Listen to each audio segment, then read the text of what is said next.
Hey, everybody. It's Reverend Will, the senior minister here at Fulton First Christian Church. Glad you joined us for our midweek devotion. Let's get right into it. I grew up in a pretty small house.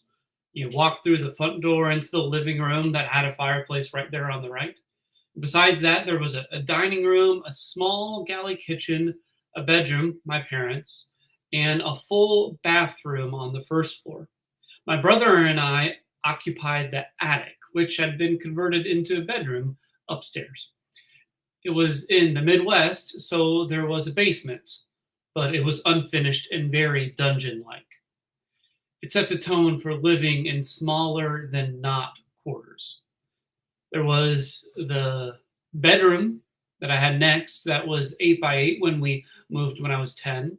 There was the unconditioned cinder block dorm room, the shared fraternity room, the cheap first apartment, the overly stuffed because we're combining our separate things into one 500 square foot apartment that I got with my to-be wife.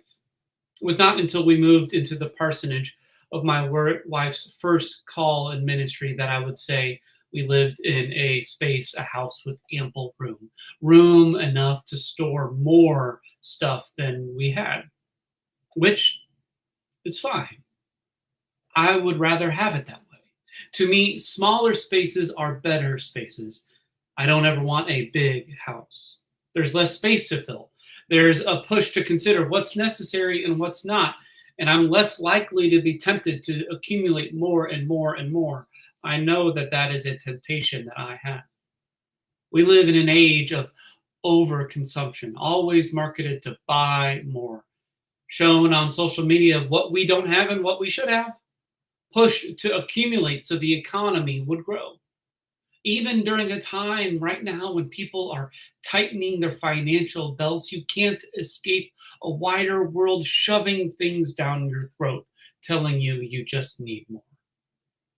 They're trying to convince us to hoard more and more and more for ourselves, even bigger and bigger houses to store all that stuff. And if we don't have a house big enough, there are storage facilities ready to rent you an extra room. We live in a system with an insatiable appetite, which of course isn't faithful. It isn't filled with grace and mercy. It isn't the Christian way. Jesus told us a parable about this. There was a rich guy whose harvest was great, so big his suck-up silos couldn't hold it all. And that's okay, he said. He tore them down and built new ones. Visions of eating and drinking and being merry flooded his eyes until a voice rained down from on high, announcing his impending death. Who gets your stuff now? Then Jesus dropped this bombshell. He said, that's what happens when you fill your barn with self and not with God. It's a warning that focusing on yourself, on what you have or don't have, on your barns doesn't end well. You end up like that dog that chases its tail or the snake that bites itself. Not good. Better to be head up than other focused. That way you'll see less of what you're lacking and more of what God is up to in you and the world. It's taken time for me to be thankful for the small living quarters I've traveled in.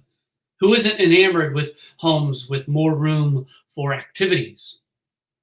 There were many a fight between brothers in our shared room. The smell of that fraternity house is not something I ever want to smell again, and my to-be wife and I sure got to know each other on a whole new level quickly, living on top of each other. But they turned out to be blessings that formed me and shaped me. As with most things, God was up to something. It's the cruciform way, the way of the cross. Those things we don't want, the small things, the poor things, the ugly things of our lives. That's exactly where God is bringing new life. Thanks for joining me for this week's midweek devotion. I hope you heard that word of grace, and I encourage you to find ways that you can follow Jesus a little bit more closely this week. You're invited to join us for worship on Sunday morning at 10:30. But if not, our blessing is the same as always.